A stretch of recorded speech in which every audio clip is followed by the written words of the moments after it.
మాజీ అధిపతి మాజీ మంత్రివర్యులు బాన్సువాడ శాసనసభ్యులు పెద్దలు పోచారం శ్రీనివాసరెడ్డి గారు,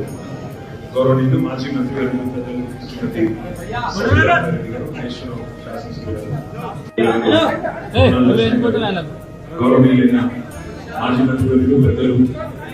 మొహమ్మద్ అలీ గారు, గౌరవనీయులైన శాసనసభ్యులు సోదరులు కాళీ యాదయ్య గారు, గౌరవనీయులు డాక్టర్ సంజయ్ గారు, మాజీ శాసనసభ్యులు మహేశ్వర్ రెడ్డి గారు, శాసన మండలి సభ్యులు సోదరులు శ్రీపూర్ రాజు గారు, గౌరవనీయులు పట్నం మహేందర్ రెడ్డి గారు, ముందు రెండు స్వామిగౌడ్ గౌరవ శాసన మండలి మాజీ అధ్యక్షులు పెద్దలు స్వామిగౌడ్ గారు, అదేవిధంగా వేదికపై కార్యదర్శి రాష్ట్ర కార్యాలయ కార్యదర్శి రావు చంద్రశేఖర్ రెడ్డి గారికి, గౌరవ మన భారతదేశంలోనే కాకుండా ప్రపంచవ్యాప్తంగా ఉండే తెలుగు సోదరులందరికీ ఈరోజు తెలుగు వారి కొత్త సంవత్సరం ఉగాది శ్రీ క్రోధి నామ సంవత్సర శుభాకాంక్షలు హృదయపూర్వకంగా తెలియజేసుకుంటూ, మరి రాజకీయాలు ఎప్పుడూ ఉంటాయి కానీ పండుగ పూట రాజకీయాలు మాట్లాడకూడదు. ఈ సంవత్సరం అందరికీ మంచి జరగాలని,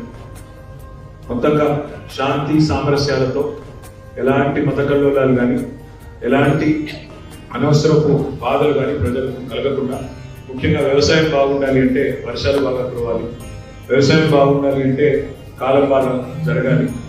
ఆ రకంగా ప్రజలందరూ కూడా మత సామరస్యంతో శాంతియుతంగా ఆరోగ్యంగా మరి చక్కటి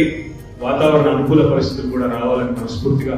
భగవంతుడికి ప్రార్థిస్తూ మరి ఈరోజు ఈ కార్యక్రమంలో పాల్గొన్న ప్రతి ఒక్కరికి కూడా హృదయపూర్వకంగా ధన్యవాదాలు తెలియజేస్తూ మీ అందరికీ ఉగాది శుభాకాంక్షలు కూడా ప్రత్యేకంగా తెలియజేస్తూ